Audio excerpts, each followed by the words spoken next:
Saya punya dua pertanyaan penting yang harus Anda jawab jujur.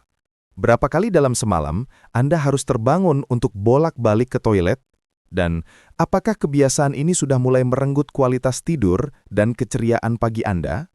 Jika Anda menjawab sering dan ya, berarti Anda berada di tempat yang tepat. Karena malam yang pulas dan ginjal yang bekerja optimal tanpa gangguan adalah hak setiap orang.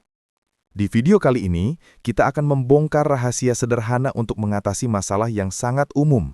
Sering buang air kecil di malam hari, atau yang dikenal sebagai nokturia. Masalah ini, yang sering dialami oleh mereka yang sudah memasuki usia senja, bukanlah takdir yang harus diterima begitu saja. Ada solusi yang terstruktur dan mudah dilakukan. Kita akan memperkenalkan sebuah kunci emas yang saya sebut protokol GPT. Ginjal, prostat, tenang.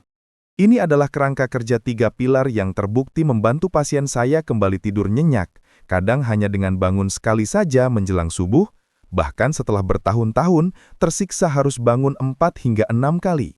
Protokol GPT ini mengintegrasikan penyesuaian pola minum, nutrisi spesifik untuk organ vital, dan teknik relaksasi pikiran. Pendekatan ini melihat masalah nokturia bukan hanya sekedar gejala, tetapi sebagai sebuah sistem tubuh yang memerlukan manajemen holistik. Intinya, kita akan bekerja sama dengan tubuh, bukan melawannya. Rahasia yang akan kita bahas ini sangat sederhana, namun sering terlewat. Kuncinya ada pada satu kebiasaan kecil sebelum tidur dan beberapa penyesuaian diet. Bersama-sama, kita akan memastikan ginjal Anda kuat, prostat Anda tenang, dan tidur Anda pulas sampai pagi. Untuk membangun komunitas yang saling mendukung ini, dan agar saya bisa lebih mengenal Anda semua, sebelum kita masuk ke pembahasan, saya ingin tahu, dari kota mana Anda menonton video ini, dan berapa usia Anda saat ini? Silahkan tulis di kolom komentar. Jangan lupa juga untuk menyukai video ini dan subscribe ke Dr. Dwi Wicaksono, agar Anda tidak ketinggalan berbagai tips dan ilmu terbaru dari kami. Sekarang, mari kita bahas.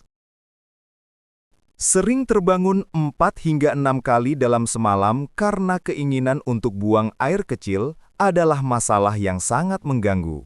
Dikenal secara medis sebagai nokturia. Ini jauh melampaui sekedar ketidaknyamanan sesaat.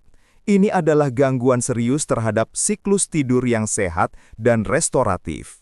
Kualitas hidup seseorang di usia senja sangat bergantung pada kemampuan tubuh untuk beristirahat penuh di malam hari. Kurang tidur yang menumpuk, atau yang disebut kurang tidur kronis, memiliki efek domino yang berbahaya. Di pagi hari, Anda akan merasakan badan remuk, sendi-sendi linu, hingga sakit kepala yang terus mendera. Hal ini menyebabkan penurunan drastis pada energi, motivasi, dan fokus untuk menjalani aktivitas harian. Dampaknya meluas hingga ke aspek emosional dan sosial, sering mengantuk saat mengaji, hilang semangat bermain dengan cucu, bahkan menjadi mudah tersinggung saat berbincang dengan pasangan, semuanya adalah konsekuensi langsung dari malam yang terpotong-potong. Kualitas hidup kita menurun tajam hanya karena masalah sederhana ini. Yang tidak kalah penting adalah aspek psikologisnya, yaitu kecemasan. Setiap menjelang malam, muncul kekhawatiran, apakah ginjal saya bermasalah? Apakah prostat saya sudah parah? Kecemasan ini sendiri, ironisnya, bisa memperburuk frekuensi kencing malam. Kita harus memutus rantai ini, dan kuncinya ada pada ilmu yang tepat.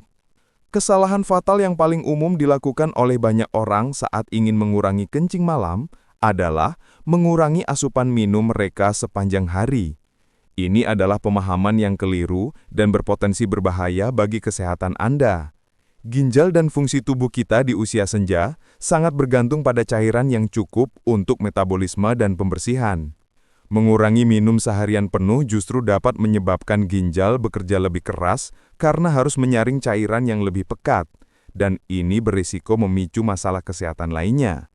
Solusinya bukanlah mengurangi total asupan air, melainkan menata ulang waktu kita minum secara strategis. Kita harus mengatur jadwal minum agar sejalan dengan jam kerja pabrik pengolahan air kita, yaitu ginjal. Penuhi mayoritas kebutuhan cairan Anda, sekitar 70 hingga 80% dari total harian, pada periode aktif tubuh, yaitu sebelum pukul 3 sore. Pastikan Anda sudah cukup terhidrasi pada sore hari. Rahasia satu gelas penutup hari Anda. Sekitar pukul 6 atau 7 malam, setelah makan malam, minumlah satu gelas terakhir yang berisi cairan hangat. Pilihan yang dianjurkan adalah air putih hangat, teh herbal non-diuretik tanpa gula seperti chamomile untuk relaksasi, atau air jahe hangat yang membantu menghangatkan dan menenangkan sistem tubuh. Mengapa hangat?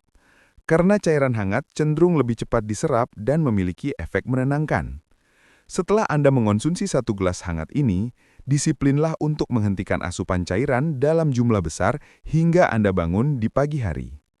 Jika rasa haus benar-benar muncul di malam hari, solusinya adalah membasahi bibir atau minum seteguk kecil air, bukan meneguk segelas penuh. Dengan memindahkan beban kerja cairan ke siang hari dan mengurangi asupan malam, kita memberikan kesempatan bagi ginjal dan kandung kemih untuk beristirahat total. Pilar kedua ini sangat krusial, khususnya untuk bapak-bapak, karena frekuensi kencing malam seringkali terkait erat dengan kesehatan prostat. Seiring bertambahnya usia, kelenjar prostat wajar mengalami pembesaran jinak atau benign prostatic hyperplasia atau BPH. Pembesaran prostat ini ibarat cincin yang menjepit selang air, dalam hal ini saluran kencing. Akibatnya, aliran air seni menjadi tidak lancar, pancaran melemah, dan yang paling penting, proses buang air kecil menjadi tidak tuntas. Kandung kemih masih menyisakan urin sehingga lebih cepat terasa penuh lagi. Kita dapat memerangi peradangan dan mendukung kesehatan prostat dari dalam melalui diet. Ada 3 makanan sahabat prostat yang harus dijadikan rutinitas harian. Pertama adalah tomat yang sudah dimasak. Memasak tomat akan melepaskan zat super bernama lycopene yang lebih mudah diserap tubuh dan berfungsi sebagai tentara yang melindungi sel-sel prostat dari kerusakan. Kedua adalah biji labu, atau yang kita kenal sebagai kuaci dari labu. Biji labu ini adalah sumber seng atau zinc terkaya dari tumbuhan. Seng berperan vital sebagai satpam bagi prostat, membantu menjaga ukurannya agar tetap normal dan sehat.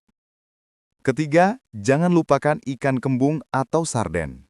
Ikan-ikan ini adalah sumber omega-3 yang sangat baik, yaitu lemak baik yang memiliki sifat anti peradangan kuat. Mengingat pembesaran prostat seringkali melibatkan peradangan, omega-3 bertindak sebagai peredam alami. Sebaliknya, ada 2 jenis makanan musuh prostat yang sebaiknya Anda kurangi atau hindari. Itu adalah daging merah berlemak dan makanan yang digoreng secara berlebihan. Konsumsi berlebihan keduanya dapat meningkatkan peradangan di tubuh yang secara tidak langsung dapat memperburuk kondisi prostat. Tenang adalah aspek yang sering diabaikan, padahal dampaknya sangat besar. Hubungan antara pikiran dan kandung kemih itu sangat erat. Otak adalah direktur utama dan kandung kemih adalah manajer operasional. Ketika direktur utama atau otak sedang panik, cemas atau stres, ia akan terus-menerus mengirimkan sinyal sensitif ke manajer operasional atau kandung kemih. Hal ini dapat menyebabkan kondisi overactive bladder, di mana kandung kemih mengirimkan sinyal penuh meskipun isinya masih sedikit. Kecemasan tentang apakah saya akan bangun malam ini adalah lingkaran setan yang harus diputus. Kekhawatiran itu sendiri justru membuat Anda lebih mungkin terbangun. Kita perlu menenangkan sistem saraf dan mengembalikan kendali. Caranya adalah melalui 2 latihan sederhana. Pertama, latihan pernafasan perut atau diaphragmatic breathing. Cukup 5 menit sebelum tidur. Berbaring nyaman, tarik nafas perlahan lewat hidung selama 4 hitungan, rasakan perut mengembang, tahan 3 hitungan, lalu hembuskan perlahan lewat mulut selama 6 hitungan. Latihan ini adalah tombol reset yang mengiring sinyal aman dan tenang ke seluruh tubuh dan otak Anda. Kedua, lakukan senam Kegel. Ini adalah latihan sederhana untuk menguatkan otot dasar panggul yang berfungsi sebagai katup keran penahan kencing. Latihannya, kencangkan otot itu seolah Anda sedang menahan kencing selama 5 detik, lepaskan perlahan selama 5 detik, dan ulangi 10 hingga 15 kali beberapa kali sehari. Otot yang kuat membantu Anda menunda keinginan ke toilet. Sebagai pasien cerdas, Kita harus tahu bahwa protokol GPT adalah untuk gangguan fungsional. Ada batas di mana kencing malam bisa menjadi lampu merah yang menandakan masalah kesehatan serius. Jika Anda mengalami salah satu dari 5 tanda berikut, segera periksakan diri ke dokter. Tanda pertama adalah rasa nyeri atau perih saat kencing. Ini bisa menjadi indikasi infeksi. Kedua, terdapat darah dalam air seni. Ketiga, aliran air seni sangat lemah, sulit memulai atau terus menetes. Ini bisa menandakan obstruksi yang lebih parah. Keempat, jika kencing malam disertai demam atau nyeri di pinggang. Dan terakhir, jika frekuensi kencing meningkat drastis, disertai rasa haus yang luar biasa dan penurunan berat badan yang tidak disengaja, ini adalah gejala khas yang harus diperiksa untuk kemungkinan diabetes.